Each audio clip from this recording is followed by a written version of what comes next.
ಕನ್ನಡಕ್ಕೆ ಕೈ ಎತ್ತಿದವನ ಕನ್ನಡಕ್ಕೆ ಕೈ ಎತ್ತಿದವನ ಕೈ ಕಲ್ಪತರು ಕನ್ನಡಕ್ಕೆ ಕೊರಳೆತ್ತೆ ಪಾಂಚಜನ್ಯ ಕನ್ನಡಕ್ಕೆ ಕೊರಳೆತ್ತೆ ಪಾಂಚಜನ್ಯ ತನ್ನ ತನುಧನ ಮನವನದಕ್ಕಾಗಿ ಮುಡಿಪಿಟ್ಟ ಕನ್ನಡಿಗ ತನ್ನ ತನು ಮನ ಧನ ಅದಕ್ಕಾಗಿ ಮುಡಿಪಿಟ್ಟ ಕನ್ನಡಿಗ ಬಹುಧನ್ಯ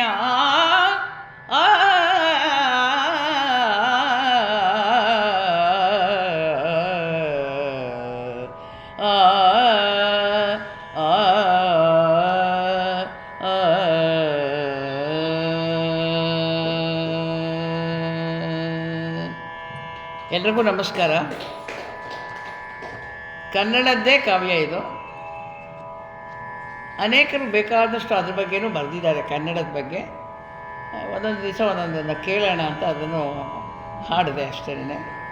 ಯಾಕೆಂದರೆ ಪುಸ್ತಕಗಳು ಸುಮ್ಮನೆ ಅಲ್ಲಿ ಇಟ್ಟರೆ ಅದಕ್ಕೆ ಪ್ರಯೋಜನ ಇಲ್ಲ. ಅದಕ್ಕೊಂದು ಉಸಿರು ಕೊಡಬೇಕು, ನಾವು ಹಾಡಬೇಕು ಅಥವಾ ಓದಬೇಕು. ಜೀವಂತ ಜಾಗೃತ ದೇವತೆಗಳು ಅಂತ ಪುಸ್ತಕವನ್ನು ಕರೀತಾರೆ. ಪುಸ್ತಕ ಮಾಗಿದ ಅನುಭವಗಳ ಸ್ಫೂರ್ತಿಯ ಸರಮಾಲೆ. ಮತ್ತೊಬ್ಬ ವಿಮರ್ಶಕ ಹೇಳ್ತಾನೆ, ಜ್ಞಾನ ಮತ್ತು ಆನಂದದ ಪಯಣದಲ್ಲಿ ಅದ್ಭುತವಾದಂತಹ ಒಂದು ದೋಣಿ, ನಾವೇನಂತೆ ಪುಸ್ತಕ. ಟೈಮ್ ಪಾಸ್ ಆಗಬೇಕು ಅಂದರೆ ಯಾವ್ದಾದ್ರು ಓದ್ತಾ ಇದ್ದರೆ ಎಷ್ಟು ಬೇಗ ಹೋಗುತ್ತಲ್ವ. ಹಾಗೆ ಯಾವ ಪೀಠ ಉಪಕರಣಗಳು ಪುಸ್ತಕದಷ್ಟು ಅಂದವನ್ನು ಕೊಡೋದಿಲ್ಲ. ಪುಸ್ತಕ ಎಷ್ಟು ಚೆನ್ನಾಗಿ ಜೋಡಿಸಿದ್ದೀರಲ್ಲ, ಅಲ್ಲಿ ನೋಡಿದೆ ಇವಾಗ. ಆ ಪುಸ್ತಕ ನೋಡಬೇಕು ಅನಿಸುತ್ತೆ ಯಾವಾಗ ನೋಡಿ, ಆಮೇಲೆ ಓದಬೇಕು ಅಂತ ಖಂಡಿತ ಅನಿಸುತ್ತೆ. ಅಂತಹ ಪುಸ್ತಕ ನಮ್ಮ ಕುಮಾರವ್ಯಾಸ ಕರ್ನಾಟ ಭಾರತ ಕಥಾ ಮಂಜರಿಯನ್ನು ಬರೆದಿದ್ದಾನೆ. ಅದರಲ್ಲಿ ಮೊದಲನೇ ಒಂದು ಕಂತನ್ನು ಮುಗಿಸಿದ್ದೀನಿ ನಾನು. ಇವಾಗ ಮುಂದಿನ ಕಥಾಭಾಗ. ದ್ರೌಪದಿ ಹುಟ್ಟಿದ್ದಾಳೆ, ದುಷ್ಟದ್ಯುಮ್ನ ದ್ರೌಪದಿ ಇಬ್ಬರು ಹುಟ್ಟಿದ್ದಾರೆ. ಅವಳ ಸ್ವಯಂವರ ಸಿದ್ಧತೆ ಆಗಿದೆ. ಆ ಮಂಟಪ ಎಷ್ಟು ಸೊಗಸಾಗಿ ರಚನೆ ಮಾಡಿದ್ರು ಅನ್ನೋದನ್ನು ಹೋದ ತಿಂಗಳೇ ನಾನು ಅದನ್ನು ವರ್ಣನೆ ಮಾಡಿದ್ದೆ. ಎಲ್ಲರಿಗೂ ಅವಳನ್ನು ಪಡಿಬೇಕು ಅನ್ನೋ ಬಯಕೆ ಇಡೀ ನಮ್ಮ ಭರತ ವರ್ಷದ ಎಲ್ಲ ರಾಜರಿಗೆ, ರಾಜಕುಮಾರರಿಗೆ, ಮುದುಕರಿಗೆ, ತದುಕರಿಗೆ ಎಲ್ರಿಗೂ ಇಷ್ಟ ಇದೆ. ಹಾಗಾಗಿ ಎಲ್ಲರೂ ಬಂದು ಸೇರ್ಕೊಂಡ್ಬಿಟ್ಟಿದ್ದಾರೆ. ಒಲಿದ ಹೆಣ್ಣು ತಾನೇ ಬರಲು ಎನಿತು ಸುಂದರ ಅಂತ ಅವಳನ್ನು ಒಲಿಸ್ಕೋಬೇಕು ಇವತ್ತು. ಯಾಕೆಂದರೆ ಸ್ವಯಂವರ ಇದು. ಹಾಗಾಗಿ ಸ್ವಯಂವರಕ್ಕೆ ಏನೇನು ಬೇಕೋ ಅದನ್ನೆಲ್ಲ ಮಾಡಿಕೊಂಡು ಸಿದ್ಧವಾಗಿ ಬರ್ತಾ ಇದ್ದಾರೆ ಎಲ್ಲರೂ ಕೂಡ. 56 ದೇಶ ಅವಾಗಿತ್ತು, 56 ಪ್ರಾಂತ್ಯಗಳಿತ್ತು ನಮ್ಮ ಭರತ ವರ್ಷದಲ್ಲಿ. ಎಲ್ಲರಿಗೂ ಒಂದೇ ಆಸೆ, ಅಷ್ಟು ಸ್ಫುರದ್ರೂಪಿನಂತೆ ದ್ರೌಪದಿ ಅಥವಾ ದ್ರೌಪದಿ, ಆಡುಭಾಷೆಯಲ್ಲಿ ದ್ರೌಪದಿ ಬಂದಿದೆ, ಅದು ಅವಳ ಹೆಸರು ದ್ರೌಪದಿ. ಅಂತಹ ದ್ರೌಪದಿಯನ್ನು ಯಾರು ಪಡಿಲೇಬೇಕು. ಇಷ್ಟೊಂದು ಜನದಲ್ಲಿ ಯಾರು ಒಬ್ಬರು ಪಡೀಲೇಬೇಕು. ಪ್ರತಿಯೊಬ್ಬರಿಗೂ ನಾನು ಪಡಿಬೇಕು ಅಂತ ಇದ್ದೇ ಇದೆ. ಅದು ಆಳಾಗಲಿ ಅರಸಾಗಲಿ ಚಿಂತೆಯೇ. ಎಲ್ರಿಗೂ ಚಿಂತೆ ಆಗಿದೆ, ಎಲ್ಲರೂ ಬಂದ್ಬಿಟ್ಟಿದ್ದಾರೆ. ಏನು ಸಂಗೀತ ನಡೀತಾ ಇದೆ, ವೀಣಾವಾದನ, ನೃತ್ಯ, ಕುಸ್ತಿ, ಇಂದ್ರಜಾಲ, ನಾಟಕ ಎಲ್ಲ ನಡೀತಾ ಇದೆ. ಅವ್ರಿಗೆಲ್ಲ ಹೊತ್ತೋಗ್ಬೇಕಲ್ಲ, ಅದನ್ನೆಲ್ಲ ಏರ್ಪಾಡು ಮಾಡಿದ್ದಾನೆ ಧ್ರುಪದ ಮಹಾರಾಜ. ಆಗ ಇವತ್ತು ನಾಂದಿಯಿಂದ ಆರಂಭ ಆಗ್ತಾಯಿದೆ ಮದುವೆಯ ಒಂದು ಮಂಟಪದಲ್ಲಿ. ಅರಸ ಕೇಳ್ ನಾಂದಿ ಮುಖದ ವಿಸ್ತರಣವಾದುದು,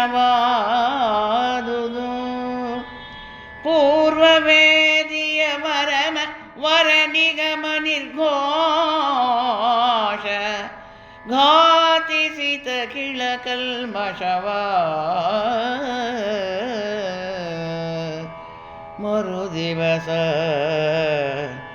ಮರುದಿವಸ ಮಹಿಳಾ ಶಿರೋಮಣಿ, ಪರಮ ಸೌಭಾಗ್ಯದ ಸಮುದ್ರದ ಸಿರಿಯ ಪರಿಣಯವು ಮರುದಿವಸ ಸಿರಿಯ ಸೌಭಾಗ್ಯದ ಸಮುದ್ರದ ಸಿರಿಯ ಪರಿಣಯವು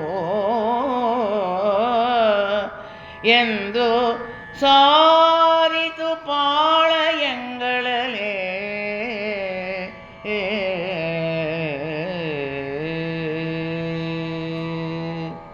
ಪ್ರತಿ ಸಂಧಿಯನ್ನು ನಾರಾಯಣಪ್ಪ ಬರೀತಾನೆ. ಅರಸ ಕೇಳು ಜನಮೇಜಯನ ಕೇಳು ಅಂತ ಹೇಳಿ ವೈಶಂಪಾಯನ ಮಹರ್ಷಿಗಳು ಜನಮೇಜಯನಿಗೆ ಕಥೆ ಹೇಳ್ತಾ ಹೋಗ್ತಾರೆ. ಅವರ ಮುತ್ತಾತಂದಿರ ಕಥೆ ಇದು. ಹಾಗಾಗಿ ಅರಸ ಕೇಳ್ತಾ ಇದೆಯೇನಪ್ಪ, ತಿಂಗಳು ಕೇಳಿದ್ದೆ, ಜ್ಞಾಪಕ ಇದೆಯೋ, ನೆನಪು ಮಾಡ್ಕೊ ಅಂತ ಏನಾದ್ರು ಜ್ಞಾಪಿಸ್ತಾ ಇದ್ದಾರೋ ಅನ್ನುವ ಹಾಗೆ ಅರಸಕ್ಕೆ ನಾಂದಿ ನವಗ್ರಹಗಳೆಲ್ಲ ನಡೀತಾ ಇದೆ. ಪುಣ್ಯಾಹ ವಾಚನ ಅಂತ ಅದಕ್ಕೆ ಹೆಸರು. ಹಾಗಾಗಿ ಬೇಕಾದಂತಹ ಸಿದ್ಧತೆಗಳನ್ನೆಲ್ಲ ಪುರೋಹಿತರು ಎಲ್ಲರೂ ಬಂದಿದ್ದಾರೆ. ಘಂಟಾಘೋಷವಾಗಿ ಮಂತ್ರ ಘೋಷಣೆ ನಡೀತಾ ಇದೆ. ಮಂತ್ರ ಘೋಷಣೆಯಿಂದ ಏನಾಗತ್ತೆ ಅಂದರೆ, ಏನೇ ಒಂದು ಕಲ್ಮಶ ಇದ್ದರೆ ಪ್ರಕೃತಿಯಲ್ಲಿ ಅದೆಲ್ಲ ನಿವಾರಣೆ ಆಗತ್ತೆ ಅಂತ.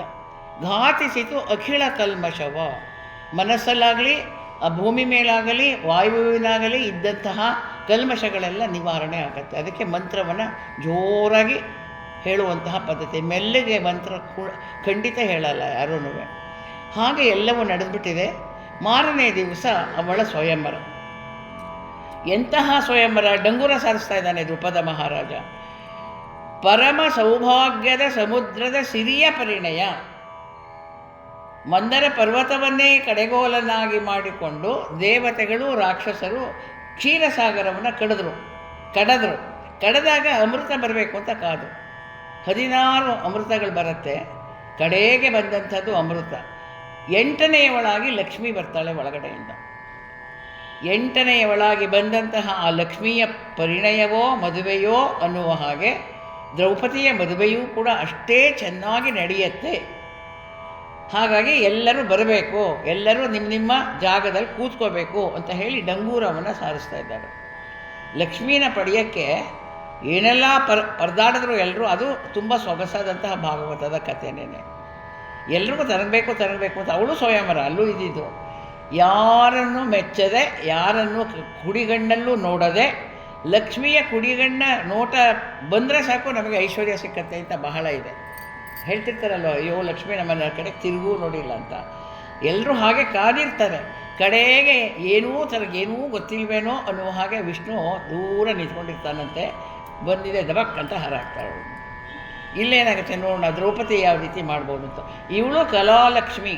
ಹೋದ ತಿಂಗಳೇ ಹೇಳಿದ್ದೀನಿ, ಇವಳು ಲಕ್ಷ್ಮಿಯ ಅಂಶದಲ್ಲೇ ಅವತಾರ ಮಾಡಿರೋದು. ಅಗ್ನಿಕನ್ಯೆಯಾಗಿ ಯಾರ ಗರ್ಭವಾಸವಿಲ್ಲದೆ ಪ್ರಾಪ್ತ ವಯಸ್ಕಳಾಗಿ ಬಂದಿದ್ದಾಳೆ. ತಾಯಿ ಜೊತೆ ಇದ್ದಿದ್ದು ಗೊತ್ತಿಲ್ಲ, ತಂದೆ ಜೊತೆ ಇದ್ದಿದ್ದು ಗೊತ್ತಿಲ್ಲ. ಹುಟ್ಟಿದಾಳೆ ಅಗ್ನಿಯಿಂದ, ಅಷ್ಟೇ ಅವಳು ಮಹಾಲಕ್ಷ್ಮಿ. ಹಾಗೆ ಬಂದಿದ್ದಾಳೆ ಅಂತ ಅವಳನ್ನು ಎಲ್ಲರೂ ಪಡಿಬೇಕು ಅಂತ ಬಂದಿದ್ದಾರೆ. ಏನು ಮಾಡಬೇಕು? ಡಂಗೂರದಲ್ಲಿ ಹೇಳ್ತಾ ಇದ್ದಾನಂತೆ, ತಿಗುರ ಗೆಲುವುದು ವಶ್ಯ ತಿಲಕಾದಿಗಳ ನಿಡುವುದು, ಮೋಹನದ ಮದ್ದುಗಳ ಮಾಯೆಯ ಬೀಸುವುದು, ಸೂಸುವುದು ಸೊಗಸುಗಳ ಹಗಲು ಕಾಹಿನ ರೂಹುಗಳ ಗಾಹುಗಳ ಮೆರೆಯುವುದು, ಮನ್ಮಥನ ಕಾಳಗದ ಕಾಡಿ ಎಂದರು ಹೊಯ್ದು ಡಂಗುರವ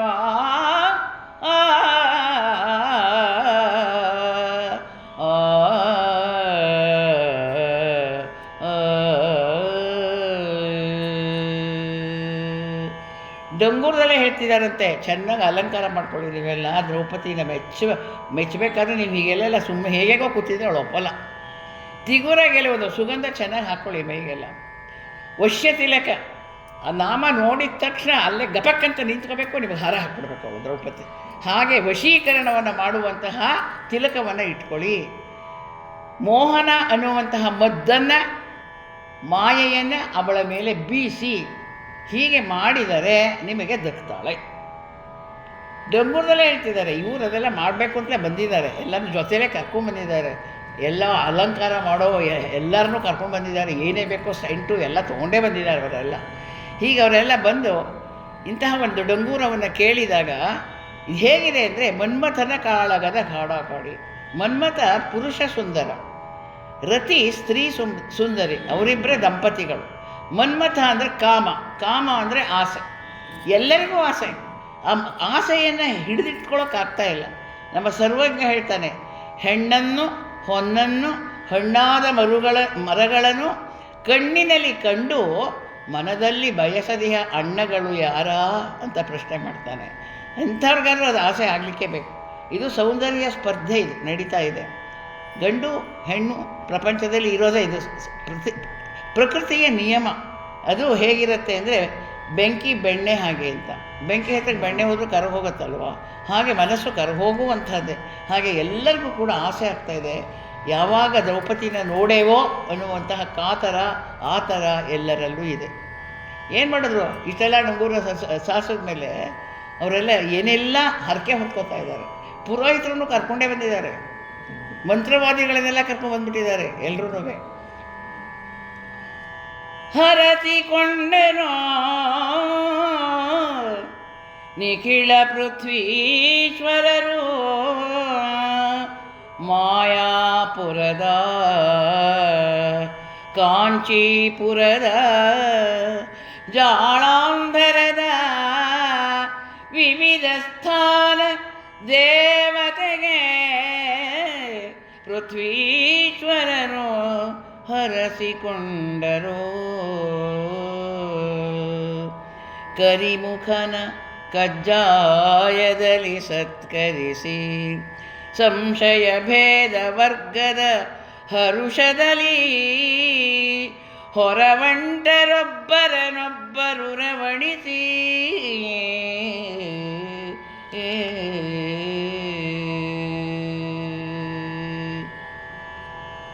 ಎರಡು ಮೂರು ಊರನ್ನ ಹೆಸರು ಹೇಳ್ತಾನೆ ನಮ್ಮ ನಾರಾಯಣಪ್ಪ. ಕಾಂಚೀಪುರ,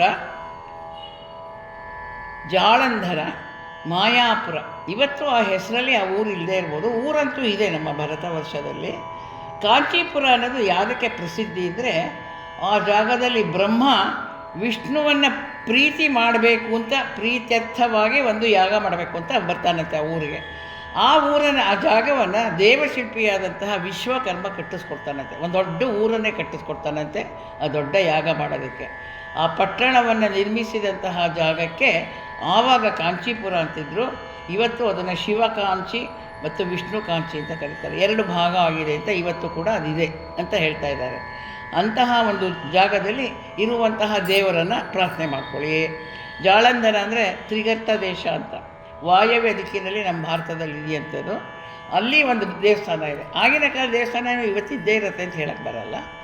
ಆಗಿದ್ದಂತಹ ದೇವಸ್ಥಾನದಲ್ಲಿ ಯಾವ ದೇವರಿತ್ತೋ ಅವನ್ನ ಪ್ರಾರ್ಥನೆ ಮಾಡಿ ಅಂತ ಹೇಳಿ ಎಲ್ಲರೂ ದೇವರಿಗೆ ಪ್ರಾರ್ಥನೆ ಮಾಡಿಕೊಂಡು, ಅನುಮಾನ ನನಗಿಂತ ಅವ್ನು ಚೆನ್ನಾಗಿರ್ಬೋದು, ಅವ್ನು ನನಗಿಂತ ಮುಂದೆ ಹೋಗಿ ಮುಂದಗಡೆ ಕೂತ್ಕೊಂಡ್ಬಿಡ್ಬೋದು, ಮೊದಲು ಅವಾಗೇ ದಬ್ಬಕ್ಕಂತ ಅವನಿಗೆ ಹಾರ ಹಾಕ್ಬಿಡ್ಬೋದು, ನಾವು ಹಿಂದ್ಗಡೆ ಆಗಿಬಿಟ್ರೆ ನಾವೇ ಮೊದಲು ರೋನಲ್ಲಿ ಕೂತ್ಕೋಬೇಕು. ಹೀಗೆ ಸಂಶಯ ಭೇದ ವರ್ಗ ಜೊತೆಗೆ ಸಂತೋಷವೂ ಇದೆ.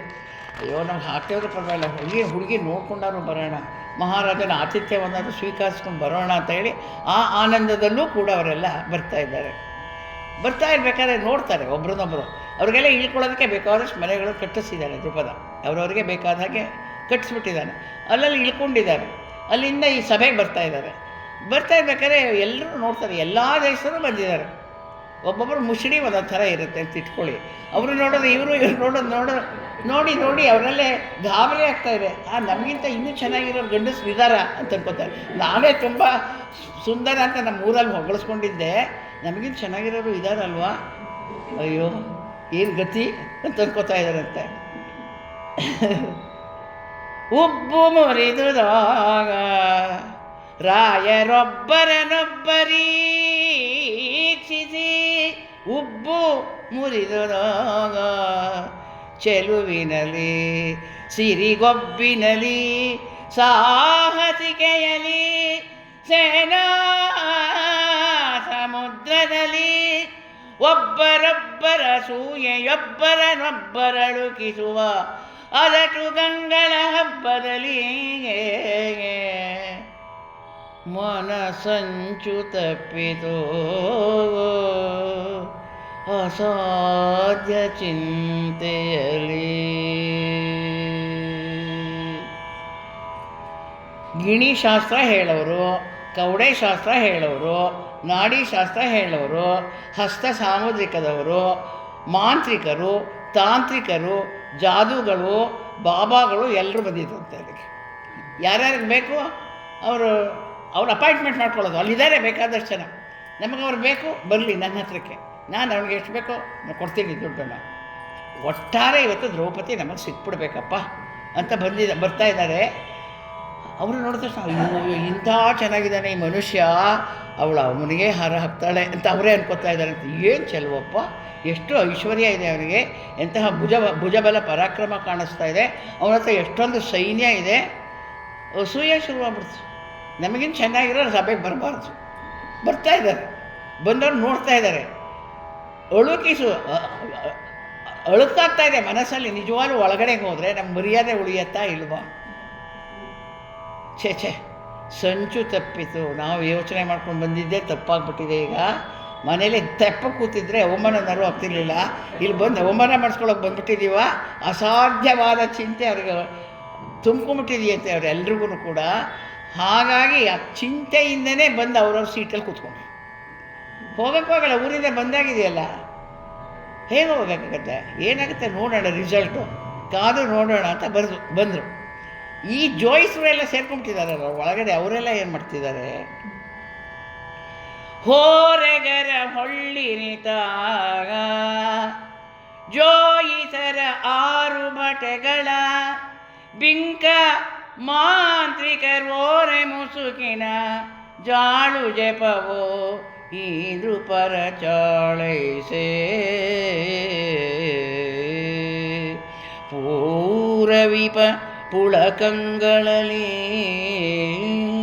ಸಿಂಗಾರಿಗಳು ಸೀವರಿಸದೆ ಐತಂದು ಓರಣಿಸಿದರು ಸಾಲ ಶೋಭಿತ ಸಿಂಹಪೀಠದಲ್ಲಿ.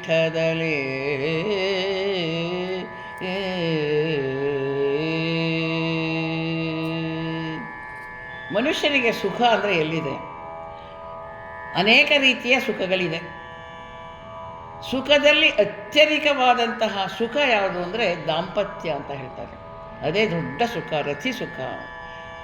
ಹೊಸ ಕಬ್ಬಿನ ರಸದಂತೆ ದ್ರೌಪದಿ ಇದ್ದಾಳೆ ಎನ್ನುವಂತಹ ಗಾಳಿ ಮಾತನ್ನೆಲ್ಲ ಕೇಳಿಬಿಟ್ಟಿದ್ದಾರೆ ಅವರೆಲ್ಲರೂ ಕೂಡ. ಅಂತಹ ಶ್ರೇಷ್ಠರಾದಂತಹ ಎಲ್ಲ ರಾಜರು ಬಂದಿದ್ದಾರೆ. ಅಳಕಾಪುರಿಯ ಒಡೆಯ ಕುಬೇರ, ಅವನನ್ನು ರಾಜರಾಜ ಅಂತಾರೆ, ಆತನೂ ಬಂದಿದ್ದಂತೆ. ನೋಡೋಣ ಒಂದು ಚಾನ್ಸು ಅಂತ ಎಲ್ಲರೂ ಬಂದು ಕೂತಿದ್ದಾರಲ್ಲ ಎಲ್ಲರೂ ಕೂಡ. ಜ್ಯೋತಿಷಿಗಳು ಹೇಳ್ತಾ ಇದ್ದಾರೆ, ಯಾರಿಗೇನು ಬೇಕೋ ನಾವು ಮಾಡ್ತೀವಿ. ತಿರುಪತಿ ತಿಮ್ಮಪ್ಪನ ಪ್ರಸಾದ ಬೇಕಾ ತಂದಿದ್ದೀವಿ, ಕೊಡ್ತೀವಿ. ಪಳನಿ ಸುಬ್ಬಪ್ಪನ ಪ್ರಸಾದ ಬೇಕಾ ಅದೂ ಇದೆ.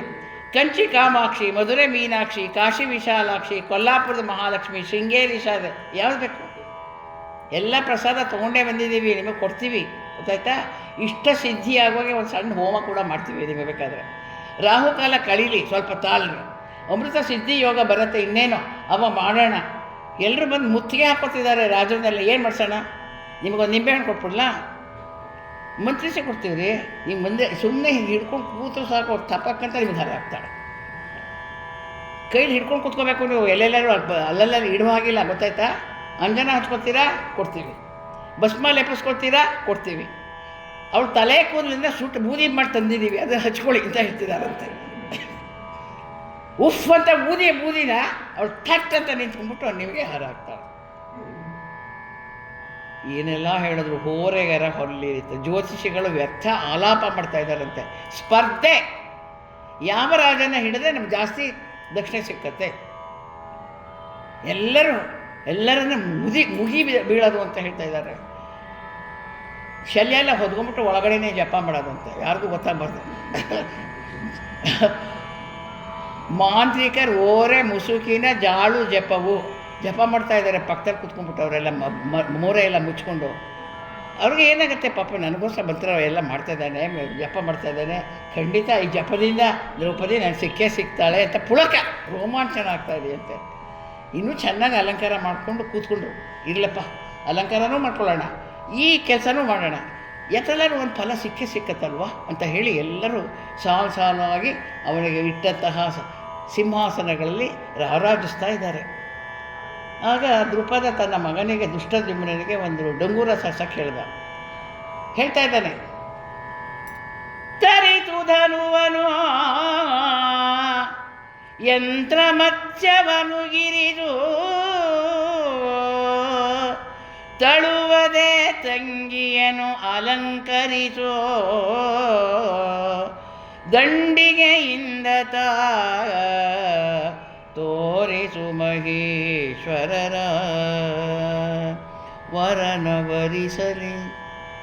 ವರನವರಿಸಲಿ ಲಗ್ನವಿದೆ ಹತ್ತಿರ ಎನ್ನುತ್ತ ಪಾಂಚಾಲ ಭೂಪತಿ ಕರೆದು ದೃಷ್ಟದ್ಯುಮ್ನನು ಬೆಸಸಿದನು ಬೇಗದಲೇ.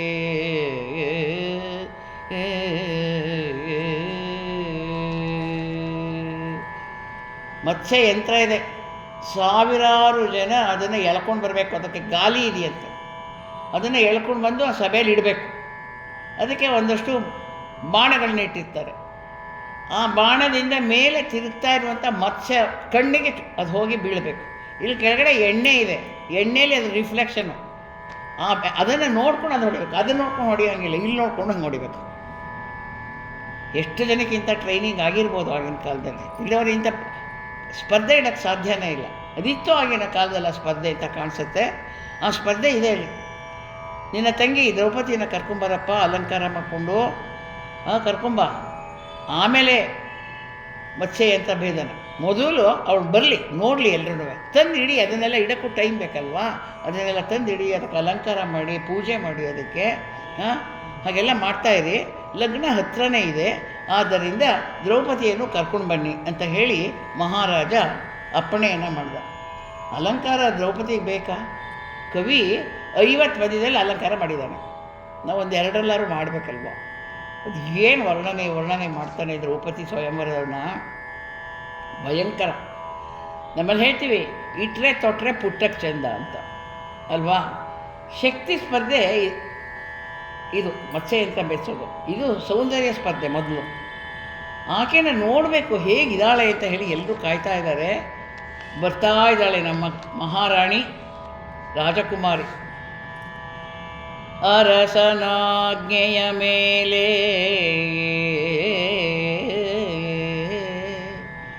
ಶತಸಾವಿರ ನಿತಂಬಿನಿಯರು ಕುಮಾರಿಯ ಹೊರಗೆ ಬಂದರು, ತಿಗುರಿದರು ಕುಂಕುಮದಲ್ಲಿ ಅವಯವವ.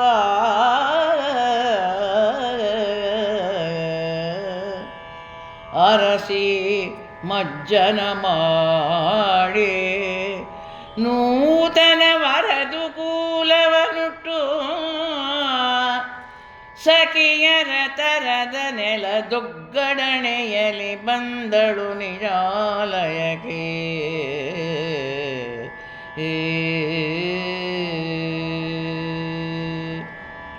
ಮಹಾರಾಜನ ಅಪ್ಪಣೆ ಆಗಿದೆ. ಅವಳಿಗೆ ಅನೇಕ ತೈಲಗಳನ್ನೆಲ್ಲ ಹಚ್ಚಿ ಮಂಗಳ ಸ್ನಾನವನ್ನು ಮಾಡಿಸಿ ಹೊಸದಾದ ಪೀತಾಂಬರವನ್ನು ಉಡಿಸಿ ಅನೇಕ ಒಡವೆಗಳನ್ನೆಲ್ಲ ಆಯಾಯ ಜಾಗಕ್ಕೆ ತೊಡಿಸಿ, ಅದಕ್ಕೆ ಕವಿ ಹೇಳ್ತಾನೆ ನಾರಿಯೋ ಒಡವೆಗಳ ಲಾರಿಯೋ ಅಂತ. ಅಷ್ಟು ಒಡವೆ ಹಾಕಿದ್ರಂತೆ ದ್ರೌಪದಿಗೆ. ಅದು ಯಾಕೆ ಹಾಕಿದ್ರು ಅಂತ ಮುಂದಿನ ಪದ್ಯದಲ್ಲಿ ಕವಿ ಹೇಳ್ತಾನೆ, ಅದು ಹಾಕಿದ್ರಿಂದ ಏನಾಯಿತು ಅಂತ. ಹೀಗೆ ಎಷ್ಟು ಜನ ಅವಳನ್ನು ಕರ್ಕೊಂಬಂದಿರೋದು? 100,000 ಅಂದರೆ 1,00,000. 100 ಲಕ್ಷಕ್ಕೆ 1,00,000 ಅಲ್ವಾ? ಅಲ್ಲ, 1,00,000 ಅಲ್ವಾ, 100,000 ಹೇಳ್ತಾ ಇದ್ದಾನೆ. 100,000 1,00,000. ಅದು ಎಲ್ಲಿ ನಿಂತಿದ್ರು? ಅದು ಹೇಗೆ ಅವಳೊಂದು ಅಲಂಕಾರ ಮಾಡಿದ್ರು? ಅದು ಹೇಗೆ ಸಾಧ್ಯ ಆಗುತ್ತೆ? ಅವಳ ಹತ್ರಕ್ಕೆ ಹೋಗೋಕ್ಕಾಗತ್ತಾ? ಅಷ್ಟು ಜನ ನಿಂತಿರೋದು ಬೇರೆ. ಅಂದರೆ ಅಷ್ಟೊಂದು ಜನ ಅನ್ನೋಕ್ಕೆ ಹೇಳೋಕ್ಕೆ ಕವಿಗಳು ಹಾಗೆ ಹೇಳೋದು. ಎಲ್ಲರೂ ಸೇರಿಕೊಂಡು ಅವಳಿಗೆ ಇದೊಂದು ಅಲಂಕಾರ ಮಾಡ್ಕೊಂಡಿದ್ದಾರಂತೆ. ಅಲಂಕಾರ ಮಾಡಿ ಅವಳನ್ನು ಕರ್ಕೊಂಡು ಬರ್ತಾ ಇದ್ದಾರೆ. ಅವಳ ಒಡವೆಗಳೇನಿತ್ತು? ಬೆರಳ ಚೆಲ್ವಿಕೆಯಿಂದ ಮುದ್ರಿಕೆ ಮೆರೆಯ ಪಾಡಗನೆ ಮುರಂಗಳು ಕರಚರಣ ಸೌಂದರ್ಯದಲ್ಲಿ ಬಲು ಮೊಲೆಯಡಾಳದಲ್ಲಿ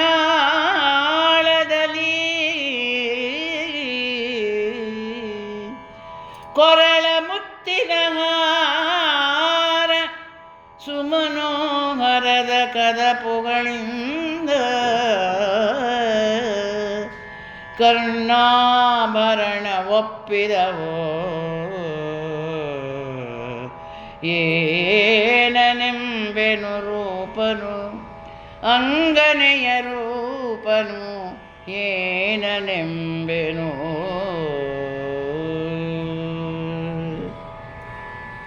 ಬೆರಳುಗಳಿಗೆ ಉಂಗುರ ಹಾಕೋದಲ್ಲ, ಉಂಗುರಕ್ಕೆ ಒಂದು ಒಳ್ಳೆಯ ಶೈನಿಂಗ್ ಸಿಕ್ತಂತೆ ಅವಳ ಕೈಯಲ್ಲಿದ್ದರಿಂದ. ಅವಳು ಸ್ವಲ್ಪ ಕಪ್ಪು, ಬೆಳ್ಳಗಿಲ್ಲ ದ್ರೌಪದಿ. ಅವಳಿಗೆ ಅದಕ್ಕೆ ಕೃಷ್ಣೆ ಅಂತ ಕೂಡ ಕರೆಯೋದು.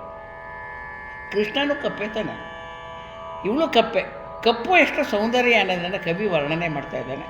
ಬೆರಳ ಚೆಲ್ಲುವಿಕೆ, ಅವಳಿಗೆ ಎಷ್ಟು ಚೆನ್ನಾಗಿ ಉದ್ದವಾದ ಬೆರಳಿತ್ತು ಅಂದರೆ ಆ ಹಾಕಿದಂಥ ಉಂಗುರ ಮೆರೀತಾ ಇದೆ ಅಂತೆ. ಸದ್ಯ ಇವಳ ಕೈಯಲ್ಲಿ ನಾನು ಕೂತಿದ್ದೀನಲ್ಲ ಅಂತ ಅದಕ್ಕೆ ಸಂತೋಷ ಆಗಿದೆ ಅಂತ ಅದಕ್ಕೆ.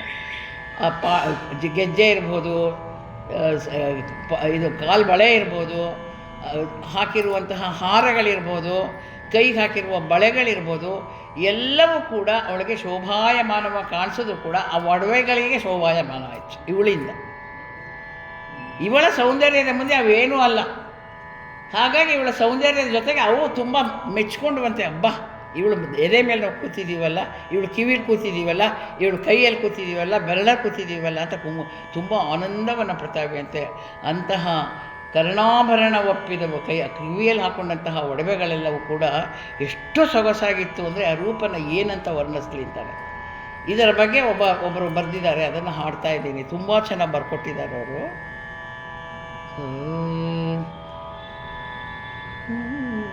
ಹೆಣ್ಣೋ ಅಪರಂಜಿಯ ಕಾರಂಜಿಯೋ ಜೊನ್ನ ಕಡೆಯ ನಿರ್ಮಿಸಿದ ಪುತ್ಥಳಿಯೋ ಸುಧೆಗೆ ಸುಧತಿಯಾಗಿ ಇಳಿದು ಬಂದುದು ಮುದದಿ ಮಿಂಚೆ ಹೆಣ್ಣಾಗಿ ನಿಂದುದು ರತ್ನ ಸಾರವೇ ಹೆಣ್ಣಾಗಿ ಉದಿಸಿತೋ ಯತ್ನದಿ ಮಂದಾರವೇ ಧರೆಗಿಳೀತೋ ಏನು ಸೊಗಸು ಮೈ ಮಾಟ ಹಾ ಹೊಳಪು ಕಂಗಳ ನೋಟ ರಸಿಕರಿಗೆ ಇದು ರಸದೂಟ ಸಾರ್ಥಕ ವಿಮಲಲಿ ಕೂಟ ಈ ತರ ಲಕ್ಷಿಯ ಬಲು ಬೇಟ ಕಾಲಿನ ತರಿಗೆ ಸೀರೆಯ ನೆರಿಗೆಗೆ ಒಡೆದು ಜುಳುಗುಳುತ್ತಲಿತ್ತು ನಡೆಯುವುದೊಂದು ಕಸರತ್ತು ಅದ ನೋಡುವುದೇ ಗಮ್ಮತ್ತು ವಜ್ರದ ಒಂಟಿ ಮುತ್ತಿನ ಕಂಠಿ ಬರುತಿಹಳು ಕಲಕಂಠಿ ಯಾರೋ ಇವಳಿಗೆ ಜಂಟಿ ತರಳೆ ಒಲಿಯದಿರೆ ಶುಂಠಿ ತಿದ್ದಿದ ಹುಬ್ಬು ಕಾಮನ ಕಬ್ಬು ಏನು ಬೆಡಗಿದು ಅಬ್ಬಬ್ಬ ಇದ ನೋಡುವುದೇ ಒಂದು ಹಬ್ಬ ಬರಲಿರುವುದೇ ಮನಸ್ಸಿಗೆ ಕಬ್ಬ ಕೊರಳೊಳು ಪದಕ ಹಣೆಯೊಳು ತಿಲಕ ಕಾಲಂದುಗೆಗಳ ಉಲಕ ನೋಟದೊಳೇನೋ ಕುಹಕ ಎದೆಯೊಳಗೇನೋ ತವಕ ಪಡೆಯದೆ ಪುಣ್ಯವ ಪಡೆಯಲು ಸಾಧ್ಯವೇ ಪೊಡವಿಯೊಳಗೆ ಈ ಜಡ ಜಗಮನೆ ಕೈ ಪಿಡಿವನಾರೋ ಮೃಡನೆ ಬಲ್ಲ ಎಂದಡಿಗಡಿಗೆ ಅವಳನೆ ನೋಡುತ್ತಲಿದ್ದರು.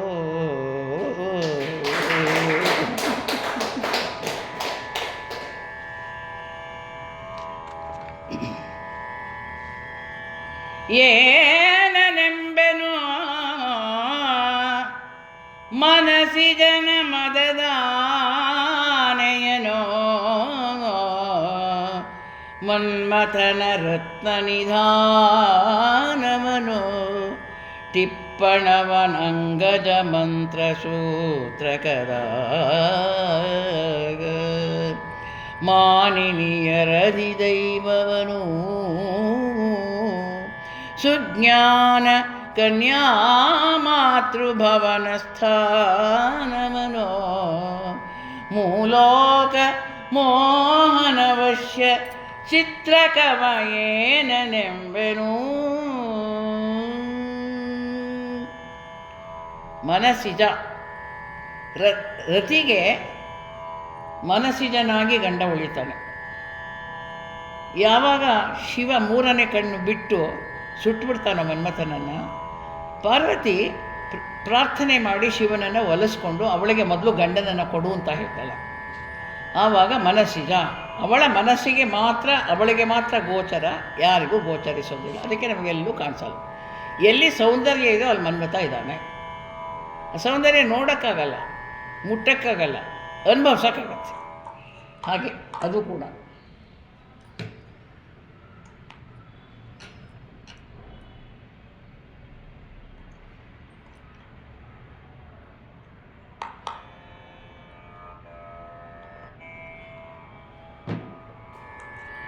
ಹಾಗೆ ಅಂತಹ ಶ್ರೇಷ್ಠನಾದಂತಹ ಒಳ್ಳೆ ಸ್ಫುರದ್ರೂಪಿಯಾದಂತಹ ಮಾನಿನಿಯರಿಗೆ ಅಧಿದೈವನಾದಂತಹ ಅಂತಹ ಶ್ರೇಷ್ಠನಾದಂತಹ ಮನ್ಮಥ ಎಲ್ಲರ ಮನಸ್ಸಲ್ಲಿ ಕೂತ್ಬಿಟ್ಟಿದ್ದಾನೆ.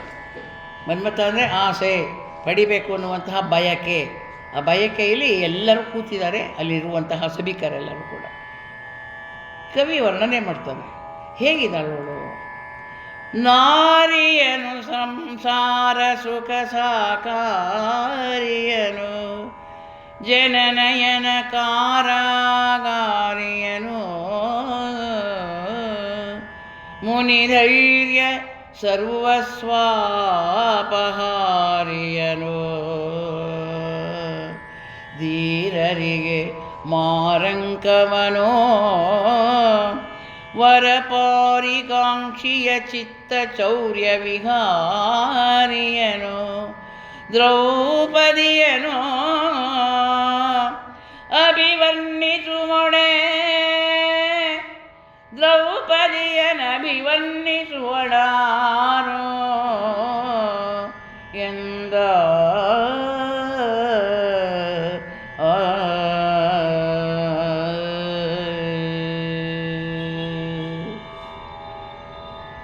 ಸಂಸಾರ ಸುಖ ಸಾಕಾರಿಯಂತೆ ನಾರಿ ಇದ್ದಾಳಂತೆ. ಕಾಮಸೂತ್ರಕ್ಕೆ ಟಿಪ್ಪಣಿ ಬರೆದು ಹಾಕಿದ್ದಾಳೆ. ಕಾಮನಿಗೆ ಸವಾಲು ಹಾಕುವಂತೆ ಇದ್ದಾಳೆ. ಗಂಡಸರನ್ನು ಎಳೆಯುವ ಶಕ್ತಿಯಂತೆ ಇದ್ದಾಳೆ. 10 ಜೊತೆ ಎತ್ತುಗಳಲ್ಲಿಲ್ಲದ ಒಂದು ಶಕ್ತಿ ಇವಳಲ್ಲಿದೆ. ಹೆಣ್ಣಿಗೆ ಒಂದು ಜಡೆಯಲ್ಲೇ ಅದೆಲ್ಲ ಇರುತ್ತೆ ಅಂತ ಹೇಳ್ತಾರೆ. ಉದ್ದ ಜಡೆ. ಆ ಜಡೆ ಇದ್ದಿದ್ದರಿಂದಲೇ ದುಶ್ಯಾಸನ ಎಳೆದಿದ್ದು, ಅವತ್ತಿಂದ ಬೀರಿ ಹೊಯ್ಕೊಂಡೇ ಓಡಾಡಿದ್ದವಳು. ಹಿಮ್ಮಡಿಗೆ ಹೋಗುವ ಕುಂತಳದ ಬೆಲೆ ಅಂತ ಕುಮಾರವ್ಯಾಸ ವರ್ಣನೆ ಮಾಡ್ತಾನೆ. ಹಿಮ್ಮಡಿ ತನಕ ಕೂದಲಿತ್ತಂತೆ. ಸೀತೆಗೂ ಹಾಗೆ ಇತ್ತು ಅಂತ ಹೇಳೋದು. ಅವಳು ಕೂದಲಲ್ಲೇ ನೇಣು ಹಾಕೋತೀನಿ ಅಂತಲೇ ಹೊರಟಿದ್ಲಲ್ಲ ಸೀತೆಯೂ ಕೂಡ. ಉದ್ದ ಕೂದಲಿದ್ರೆ ತುಂಬ ಕಷ್ಟ ಅಂತ ಇತ್ತು, ರಾಮಾಯಣದಲ್ಲೂ ಮಹಾಭಾರತದಲ್ಲೂ. ಅದಕ್ಕೆ ಇವತ್ತು ಇಲ್ಲ ಯಾರಿಗೂ ಅಷ್ಟು ಉದ್ದ ಕೂದಲು ಇದ್ದರೂ ಇಟ್ಕೊಳ್ಳಲ್ಲ. ಪರಿಮಳದ ಪುತ್ಥಳಿಯ ಹಾಗೆ ಇರುವವಳವಳು. ಅನೇಕ ಮುನಿಗಳಿಗೆ ಒಳ್ಳೆ ಪ್ರಶ್ನೆ ಆಗ್ಬಿಟ್ಟಿದ್ದಾಳಂತವಳು. ಅವ್ರ ಧೈರ್ಯ ಎಲ್ಲ ಹೊರಟೋಗ್ಬಿಡ್ತಂತೆ ಮುನಿಗಳಿಗೆಲ್ಲ. ಅಯ್ಯೋ ಛೇ ಛೇ ಛೇ ಛೇ, ನಾವ್ಯಾಕೆ ಈಗಲೇ ಸನ್ಯಾಸಾಶ್ರಮ ತೊಗೊಂಡ್ಬಿಟ್ಟಿವಿ. ಇವ್ರು ಹುಟ್ಟುತ್ತಾಳೆ ಅಂದಿದ್ರೆ ಬ್ರಹ್ಮಚಾರಿಗಳಾಗಿದ್ದು ಆಮೇಲೆ ಗೃಹಸ್ಥಾಶ್ರಮ ಬರ್ಬೋದಾಗಿತ್ತಲ್ಲ, ಮದುವೆ ಮಾಡ್ಕೊಂಡ. ಎಂಥ ಕೆಲಸ ಮಾಡ್ಬಿಟ್ವಿ ಅಂಥವರೆಲ್ಲ ಬೇಜಾರು ಮಾಡ್ಕೊತಾ ಇದ್ದಾರಂತೆ. ಎಲ್ಲರಿಗೆ ಸವಾಲು ಹಾಕುವ ಹಾಗೆ, ಪ್ರಶ್ನೆ ಹಾಕುವ ಹಾಗೆ, ಎಲ್ಲರ ಮನಸ್ಸನ್ನು ಚಂಚಲವಾಗುವ ಹಾಗೆ ದ್ರೌಪದಿ ಇದ್ದಾಳೆ.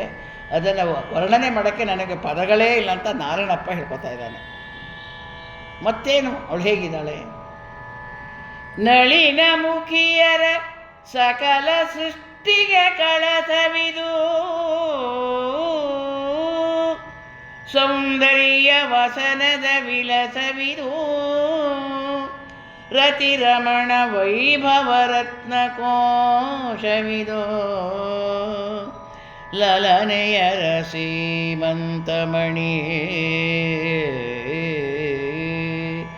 ಜಗದೊಳಗೆ ಚೆಲುವಿನ ಕಣಿ, ತಪೋಧನ ಕಳಬರಿಗೆ ಶೃಣಿ ಎನ್ನಲೋ,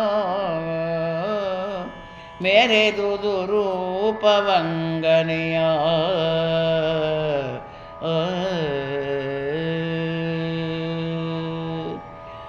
ರೂಪ ಲಾವಣ್ಯದ ಜಂಗಮದ ರೂಪದಂತೆ ಆಕೆ ಇದ್ದಾಳೆ. ಬಿದಿಗೆಯ ಚಂದಿರನ ಬೆಳದಿಂಗಳಿನಂತೆ ಅವಳ ಥಳಥಳತ್ಕಾರದ ಮುಖ ಕಾಣಿಸ್ತಾ ಇದೆ. ಗಂಡಾಗಿ ಹುಟ್ಟಿದ್ದಕ್ಕೆ ಸಾರ್ಥಕ ಅಂದ್ಕೊಂಡ್ರಂತೆ ಎಲ್ಲರೂ. ನೋಡಿದ್ವಲ್ಲ, ನೋಡೋಕ್ಕಾದ್ರೂ ಸಿಗ್ತಲ್ಲ ಒಂದು ಆಪರ್ಚುನಿಟಿ, ಅವಕಾಶ. ಅವನು ಆಹ್ವಾನ ಕೊಡೋದಾದ್ರೆ ಬರೋಕ್ಕಾಗ್ತಿರ್ಲಿಲ್ಲ. ದ್ರುಪದ ಮಹಾರಾಜ ಒಳ್ಳೆ ಕೆಲಸ ಮಾಡಿದ, ಎಲ್ಲರನ್ನೂ ಕರೆದಿದ್ದಾನೆ, ನೋಡೋಕ್ಕಾದ್ರೂ ಬಂದಿದ್ದೀವಿ ಅಂತ ಸಂತೋಷ ಪಡ್ತಾ ಇದ್ದಾರೆ. ಇಂತಹ ಹುಡುಗಿನ ಕೈ ಹಿಡಿದ್ರೆ ಇನ್ನೆಷ್ಟು ಸಾರ್ಥಕ ಆಗ್ಬೋದು. ರಸಿಕರನ್ನು ಆಹ್ವಾನಿಸುವಂತಹ, ಮನೋಗ್ಲಾನಿಯನ್ನೆಲ್ಲ ದೂರಾಗಿಸುವಂತಹ, ಪುನಃ ಪುನಃ ನೋಡುವ ಬಯಕೆಯನ್ನು ತರಿಸುವಂತಹ ಮನಮೋಹಕ ರೂಪ ದ್ರೌಪದಿಯದು. ಇಂಥವಳನ್ನು ಲಲನೆಯರ ಸೀಮಂತಮಣಿ, ಕಿರೀಟಪ್ರಾಯಳು ಸ್ತ್ರೀ ಜಾತಿಗೇನೆ, ಎಲ್ಲ ಸೃಷ್ಟಿಗೆ ಆ ಬ್ರಹ್ಮ ಸೃಷ್ಟಿ ಮಾಡೋದಲ್ಲ, ಸೃಷ್ಟಿಗೆ ಕಳಸ ಇದ್ದಾಗೆ ಇವಳು ದ್ರೌಪದಾದೇವಿ. ತಿಲೋತ್ತಮೇನೆ ಹಾಗೆ ಸೃಷ್ಟಿ ಮಾಡಿದ್ದು ಬ್ರಹ್ಮ. ಅದು ಬೇರೆ ಒಂದು ಉದ್ದೇಶದಿಂದ ಬ್ರಹ್ಮ ಸೃಷ್ಟಿ ಮಾಡ್ತಾನೆ. ಸರಸ್ವತಿಯನ್ನು ಸೃಷ್ಟಿ ಮಾಡಿದ ಬ್ರಹ್ಮನೇನೆ. ಅದು ಎಷ್ಟರ ಮಟ್ಟಿಗೆ ಅವ್ನಿಗೆ ಆಗ್ಬಿಡ್ತದೆ ಅಂದರೆ, ಆ ಸರಸ್ವತಿನ ಯಾರಿಗಾರು ಕೊಡಬಾರ್ದು ಅಂತ ಅವನೇ ಮದುವೆ ಮಾಡ್ಕೊಬಿಡ್ತಾನೆ. ಅಷ್ಟು ಚೆನ್ನಾಗಿದ್ಲು ಸರಸ್ವತಿ ಅಂತ. ಹಾಗೆ ವೈಭವದ ರತ್ನಕೋಶದಂತೆ ಇದ್ದಂತಹ ಅವಳನ್ನು ರೂಪ ಮೆರಿಸ್ತಾ ಇದೆ. ಅಂತಹ ರೂಪರ್ಷಿಯಾದಂತಹ ಅವಳನ್ನು ಎಲ್ಲರೂ ನೋಡ್ತಾ ಇದ್ದಾರೆ. ಅಡಿಯಿಂದ ಮುಡಿಯವರೆಗೆ ಪ್ರತಿಯೊಂದು ಅಂಗಾಂಗಗಳನ್ನು ನೋಡ್ತಾರಂತೆ. ಒಂದೊಂದು ಅಂಗದಲ್ಲಿ ಒಂದೊಂದು ಸೌಂದರ್ಯ ಇದೆ. ಏನೇನಿದೆ ಕವಿ ಹೇಳ್ತಾ ಇದ್ದಾನೆ. ಹೊಳೆವ ಕಂಗಳ ಬೆಳಗಿನಲಿ ಕತ್ತಲಿಸಿದವು ಕಾಮುಕರ ಮುಖ, ತನುವಳೆಯ ಕಾಂತಿಯ ತಂಪಿನಲಿ ಬಾಡಿದವು ಬುದ್ಧಿಗಳು, ಲಲಿತ ವಿಭ್ರಮದಿಂದ ಅಹಂಕೃತಿ ಶಿಲೆಗಳು ಒಡೆದವು, ಮೋಹನದ ಹೊಯ್ಲೊಳಗೆ ಹೊಳೆದು ಅಡಗಿದವು ಚಿತ್ತ ಮಹಾಮಹೇಶ್ವರರಾಗ.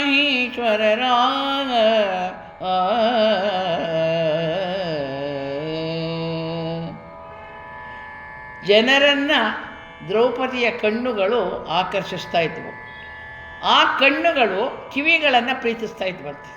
ಕಣ್ಣು ದೊಡ್ಡದಿರಬೇಕಂತ ಯಕ್ಷಗಾನದಲ್ಲಿ ಇಲ್ಲಿ ತನಕ ಬರೀತಾರೆ, ಅಲ್ಲಿ ಮುಟ್ಟಬೇಕು ಅಂತ. ಆ ಕಣ್ಣುಗಳು ಕಿವಿಗಳನ್ನು ಪ್ರೀತಿಸ್ತಾ ಇದ್ವು. ವೃಷಸೇನ ಅಂದರೆ ಹುಬ್ಬುಗಳ ನಡುವಿನ ಭಾಗ ಇದು. ಆ ಕಡೆಗೆ ಕಣ್ಣಿನ ದೃಷ್ಟಿ ಇರಲಿಲ್ಲ. ಈ ಕಡೆಗೆ ನೋಡ್ತಾರೆ, ಆ ಕಡೆಗೆ ನೋಡಬೇಕು. ಅದು ದೊಡ್ಡದು ಮಾಡ್ಕೊಂಡಿದ್ದಾರೆ ಕಣ್ಣು ಅನ್ನೋದಕ್ಕೆ ಇಷ್ಟೆಲ್ಲ ಬರೀತಾನೆ ಕವಿ. ಅಗಲಕ್ಕೆ ಕಣ್ಣು ಬಿಟ್ಕೊಂಡು ಅವಳು ನೋಡ್ತಾ ಇದ್ದಾರಂತೆ. ನಕ್ಷತ್ರಗಳ ಮಧ್ಯೆ ಇರುವಂಥ ಚಂದ್ರನಿಗೆ ಪ್ರಿಯ ಕುಮುದದಂತೆ ಅವಳು ಕಾಣಿಸ್ತಾ ಇದ್ದಂತೆ. ಕುಮುದ ರಾತ್ರಿ ಅರಳೋದು, ನೈದಿಲೆ. ಬೆಳಗ್ಗೆ ಹೊತ್ತು ಅರಳೋದು ಕಮಲ, ಸೂರ್ಯನ ಬೆಳಕಿಗೆ ಅರಳತ್ತೆ. ಚಂದ್ರನ ಬೆಳದಿಂಗಳಲ್ಲಿ ಅರಳುವಂಥದ್ದು ಕುಮುದ. ಅದು ದೇವನೂರಿನ ಕೆರೆಯಲ್ಲಿ ಈಗಲೂ ಇದೆ ಅಂತ ಹೇಳ್ತಾರೆ. ಲಕ್ಷ್ಮೀಶ ಬಹಳ ವರ್ಣನೆ ಮಾಡ್ತಾನೆ ಜೈಮಿನಿ ಭಾರತದಲ್ಲಿ. ಆ ಕೆರೆಯಲ್ಲಿ ಅಷ್ಟೊಂದು ಕಮಲ ಅರಳ್ತಾ ಇತ್ತು ಅಂತ ವರ್ಣನೆ ಮಾಡ್ತಾನೆ. ನೋಡಿ ಬರೆದಿರುವಂತಹ ಕಾವ್ಯ ಅದು. ಈಗಲೂ ಅಲ್ಲಿ ರಾತ್ರಿ ಹೊತ್ತು ನೈದಿಲೆ ಅರಳತ್ತಂತೆ, ಇದೆಯಂತೆ ಗಿಡಗಳು. ನಾವು ರಾತ್ರಿ ಹೊತ್ತು ಹೋಗ್ಬೇಕಷ್ಟೆ ಕೆರೆ ಹತ್ತಿರಕ್ಕೆ, ಅವ ನೋಡ್ಬೋದು. ಈ ರಾತ್ರಿ ಹೊತ್ತು ಬ್ರಹ್ಮಕಮಲ ಅರಳತ್ತಲ್ಲ, 12 ಗಂಟೆ ಆಮೇಲೆ ಅರಳತ್ತದ. ಆ ಬೆಳಗ್ಗೆ ಹೊತ್ತು ಮುದುರ್ಕೊಂಡ್ಬಿಡತ್ತೆ ಅದು. ರಾತ್ರಿ ಎದ್ದೇ ನೋಡ್ಬೇಕು, ಅದನ್ನು ಎದ್ದೇ ನೋಡಬೇಕು. ಏನು ಚೆನ್ನಾಗಿರುತ್ತೆ, ಸೊಗಸಾಗಿರುತ್ತೆ. ಒಂಥರ ತುಂಬ ಮೆದುವಾದ ಮೃದುವಾದಂತಹ ಸುವಾಸನೆ ಇದೆ ಅದರೊಳಗಡೆ. ಅದು ಯಾಕೆ ಬ್ರಹ್ಮಂಗೆ ಪೂಜೆ ಇಲ್ವಲ್ಲ, ಅದಕ್ಕೆ ಅದು ಅರ್ಧರಾತ್ರಿ ಅರಳತ್ತೆ ಅಂತ ಕಾಣಿಸುತ್ತೆ. ಕಲಿಯುಗದ ಬ್ರಹ್ಮನ ಪೂಜೆ ಇಲ್ವಲ್ಲ, ಈಗ ಬ್ರಹ್ಮನ ದೇವಸ್ಥಾನಗಳೇ ಇಲ್ಲ. ಅಪರೂಪಕ್ಕೆ ಎಲ್ಲೆಲ್ಲ ಒಂದಿದೆ. ಗದಗಲ್ಲಿದೆ ಬ್ರಹ್ಮನ ದೇವಸ್ಥಾನ, ನಾನೇ ಹೋಗಿದ್ದೆ ಗದಗಲ್ಲಿ. ಬ್ರಹ್ಮನ ಇದೆ, ತ್ರಿಕೂಟೇಶ್ವರ ಅಂತೇಳಿ ಎಲ್ಲ ದೇವರು ಇದೆ ಅಲ್ಲಿ. ಕಡಿಮೆ ಇವಾಗ ಪೂಜೆ. ಅದು ಶ್ರೀನಿವಾಸನ ಕಲ್ಯಾಣದ ಹೊತ್ತಲ್ಲಿ ಬಂದಿರೋ ಶಾಪ, ಅದಷ್ಟೇ. ಹಾಗಾಗಿ ಬ್ರಹ್ಮ ಇಲ್ಲದೆ ನಾವಿದ್ದೀವ, ಎಲ್ಲ ಸೃಷ್ಟಿ ಅವನ ಕೈಲೇ ಆಗ್ತಾ ಇರೋದು. ಹಾಗೆ ನಕ್ಷತ್ರಗಳ ಮಧ್ಯೆ ಚಂದಕ್ಕಿ ಮಾಮ ಇದ್ದಾಗಿದ್ದಾಳಂತೇವಳು. ಆ ಹೆಂಗಸರಿದ್ದಾರಲ್ಲ ಅಷ್ಟೊಂದು 1 ಲಕ್ಷ ಜನ, ಅದ್ರ ಮಧ್ಯೆ ಅವಳು ಚಂದ್ರ ಥರ ಅವರೆಲ್ಲ ನಕ್ಷತ್ರ ಪಿಡಿ ಪಿಡಿ ಪಿಡಿ ಅಂತಿರ್ತಾರೆ. ಇವಳು ಥಳ ಅಂತ ಹೊಳಿತಾ ಇದ್ದಾಳೆ ಬೆಳದಿಂಗಳ ಹಾಗೆ. ಎಲ್ಲರಿಗೆ ನಗುಮುಖದಿಂದ ಅವಳು ಎಲ್ಲರನ್ನ ನೋಡ್ತಾ ಇದ್ದಾಳೆ. ಅಂತಹ ಕಾಂತಿಯ ತಂಪಿನಲ್ಲಿ ಏನೆಲ್ಲ ಆಯ್ತಪ್ಪ. ಕಾಮುಕರ ಮುಖ ಕತ್ತಲಿಸಿತು. ಅದು ಕಣ್ಗತ್ಲಿಟ್ಬಿಡ್ತಂತೆ ಅವಳು ನೋಡಿದ ತಕ್ಷಣ. ಅವಳದೇ ನೋಡ್ತಾ ಇದ್ದಾರೆ, ನೋಡಿ ನೋಡಿ ನೋಡಿ ಕಣ್ಣು ಸೋತು ಹೋಗಿ ಕಣ್ಣು ಮುಚ್ಕೊಳ್ಬೇಕು ಹಂಗಾಗೋಗ್ಬಿಡ್ತು ಅವ್ರಿಗೆಲ್ಲ. ಕೆಲವರಿಗೆ ಅಯ್ಯೋ ಇಷ್ಟು ಚೆನ್ನಾಗಿರೋ ಹುಡುಗಿನ ನಮಗೆ ನೋಡೋಕ್ಕೂ ಸೌಭಾಗ್ಯ ಇಲ್ಲ ಅಂತ ಮಾಡಿ ಬಸವಳಿಸೋದಂತ ನೋಡೋದೇ ಬೇಡ ಅನ್ನಿಸ್ಬಿಡ್ತಂತೆ ಅವರಿಗೆ. ಕೆಲವರಿಗೆ ಬುದ್ಧಿ ಭ್ರಮಣೆ ಆಗೋಯ್ತಂತೆ. ಸೌಂದರ್ಯ ಅದು ಇಷ್ಟು ಮಟ್ಟಿಗೂ ಇರುತ್ತೆ ಪ್ರಪಂಚದಲ್ಲಿ. ಹೀಗೂ ಬ್ರಹ್ಮ ಸೃಷ್ಟಿ ಮಾಡಿದಾನಲ್ಲ ಅಂತ ಹೇಳಿ ಬ್ರಹ್ಮನೇ ಬೈದು, ಇಷ್ಟೊಂದು ಚೆನ್ನಾಗಿದೆ ಸೃಷ್ಟಿ ಮಾಡಿದೆಯಲ್ಲ, ನಾವು ಮದುವೆ ಮಾಡ್ಕೊಂಡು ಮಕ್ಕಳಾಗೋದು ಮರಿ ಮಕ್ಕಳಾಗಿ ಹೋಗಿದ್ದಾರೆ, ಈಗ ನಾವು ನೋಡುವಂಥ ದೌರ್ಭಾಗ್ಯ ಬಂತಲ್ಲ ನಮಗೆ.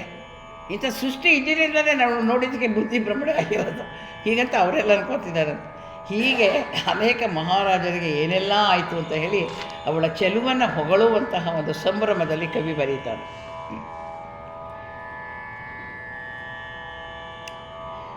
ಚೆಲುವಿಕೆಯ ಚೈತನ್ಯವೋ ಪರಿಮಳದ ಪುತ್ಥಳಿಯೋ ಲತಾಂಗಿಯ ಸುಳಿವೋ ಲಾವಣ್ಯೈಕರತ ಸಾಕಾರ ವಿಭ್ರಮವೋ ಲಲಿತ ಶೃಂಗಾರಾಬ್ಧಿ ಮಥನೋಚ್ಚಲಿತ ಸುದೆಯೋ ಸಾಧಕರಿಗಿದು ಫಲಿಸಿದನೆ ಕೃತಕೃತ್ಯರವರು ಎಂದುದು ಸುರಸ್ತೋಮ.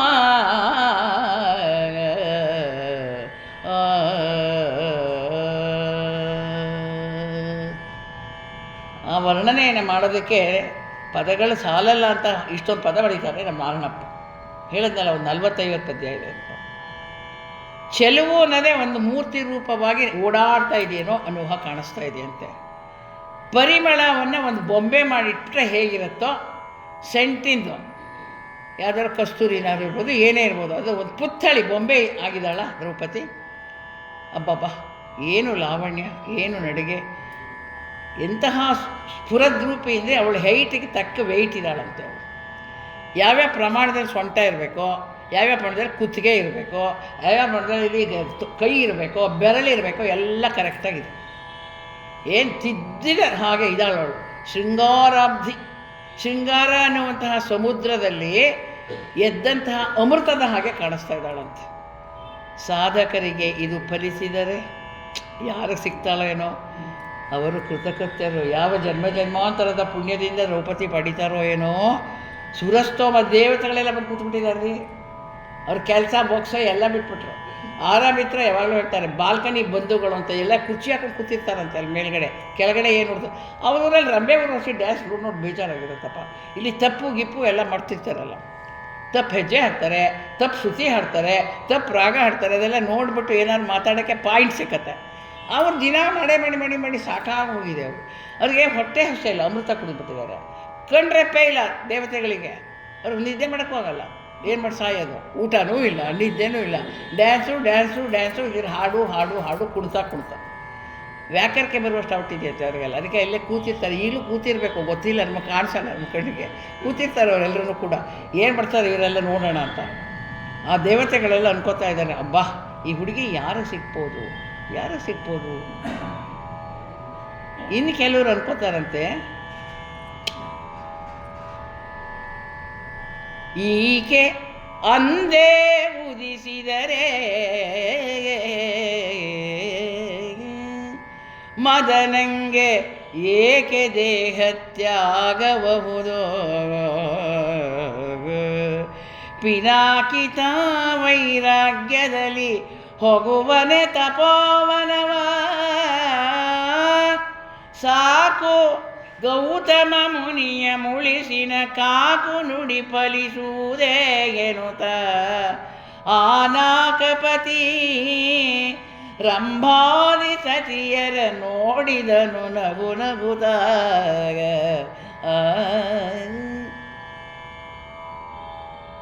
ನಾಕಪತಿ ಸ್ವರ್ಗದ ಒಡೆಯ ಯಾರು? ದೇವೇಂದ್ರ.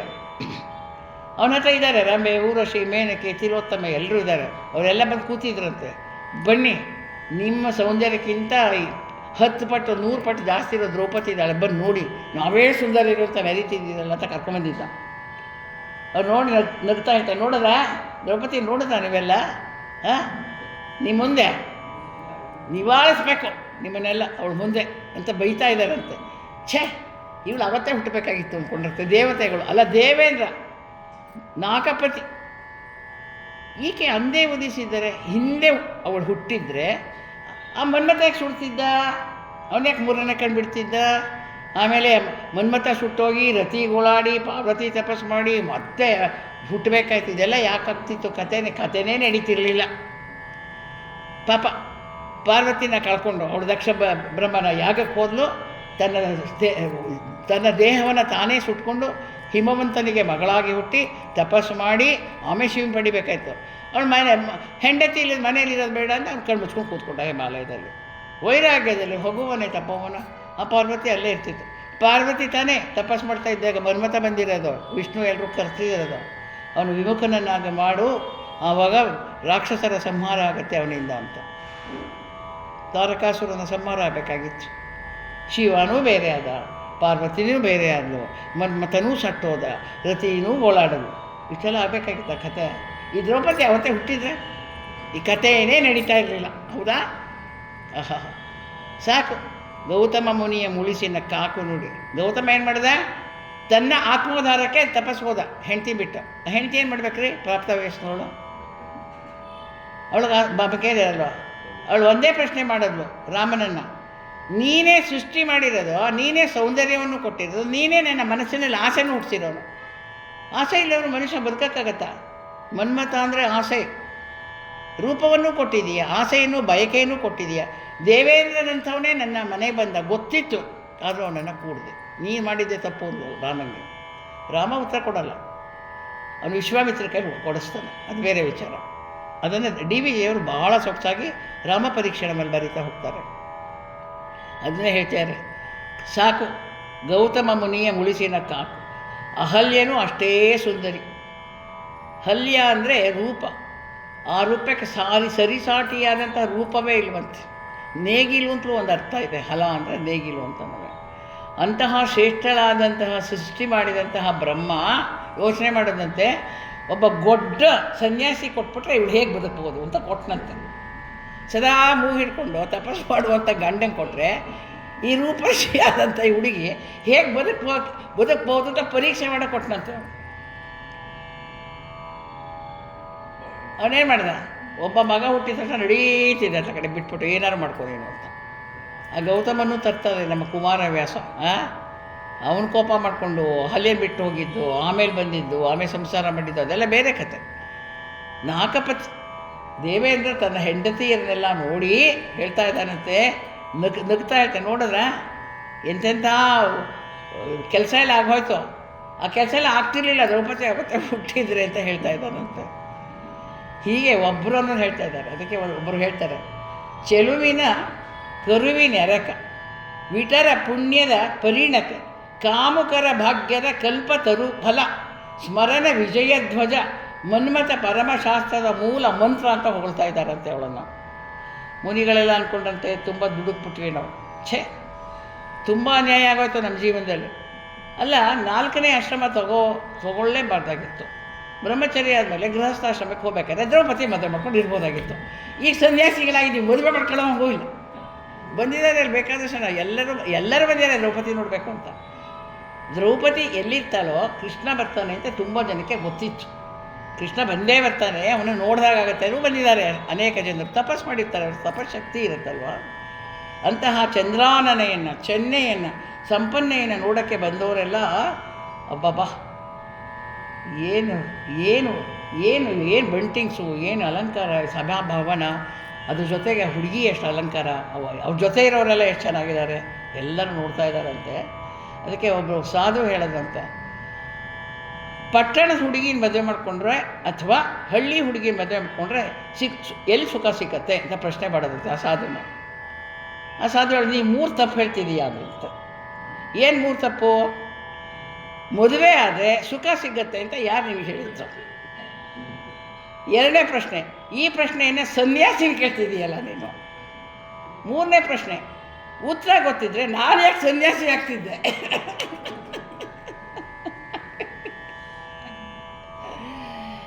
ಮದುವೆ ಆದ ಹೊಸದಲ್ಲಿ ಇರುವಂತಹ ಸಂತೋಷ ಕಡೆ ತನಕನೂ ಇಟ್ಕೊಂಡ್ರೆ ಮಾತ್ರ ದಾಂಪತ್ಯದ ಸುಖ. ಇಬ್ರಿಗೂ ವಯಸ್ಸಾಗಿರುತ್ತಲ್ವ. ಹಾಗಾಗಿ ಇಬ್ಬರು ಮಾಗಿದ ಹಣ್ಣಾಗ್ತಾರೆ ಅವಾಗ. ಕಡೆಯ ತನಕ ಹಾಗೆ ದಾಂಪತ್ಯ ಜೀವನ ನಡೆಸುವಂತಹ ದಂಪತಿಗಳಿಗೆ ಖಂಡಿತ ಕಡೆ ತನಕ ಸುಖ ಇರುತ್ತೆ. ಅರ್ಧದಲ್ಲೇ ಬಿಟ್ಟು ಹೋಗೋದು, ಅರ್ಧದಲ್ಲೇ ಬೈದಾಡೋದು, ಅರ್ಧದಲ್ಲೇ ಡೈವೋರ್ಸ್ ಕೊಡೋದು, ಅದೆಲ್ಲ ಮಾಡಿದಾಗ ಅಸುಖ ಆಗುತ್ತೆ ಅಷ್ಟೇನೆ.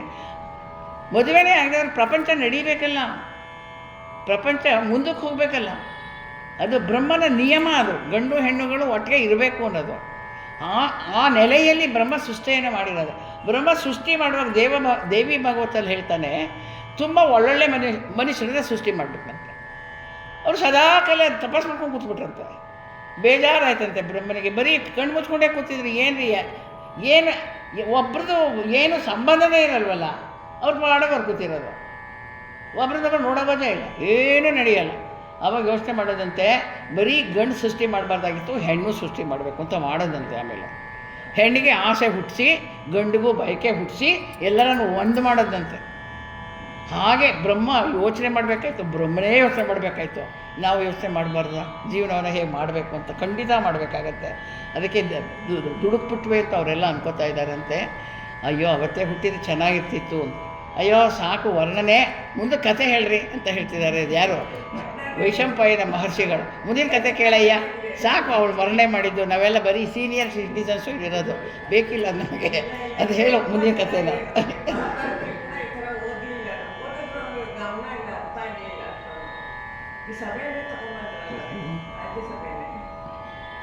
ತಂದರ ಪಾಂಚಾಲೆಯನು ಹೊನ್ನಂದಣದಲ್ಲಿ ಆಸ್ಥಾನ ಸೀಮೆಗೆ, ಮುಂದೆ ಸಿಂಹಾಸನದ ಸಾಲ ಮಹಾಮಹೇಶ್ವರರ ಸಂದಣಿಯಲಿ, ಅವರವರನು ಇವರಿವರು ಎಂದು ವಿವರಿಸಬೇಕೆನುತ ದೃಪನಂದನನು ಹೊದ್ದಿದನು ಕಮಲಾನನೆಯ ದಂಡಿಗೆಯ.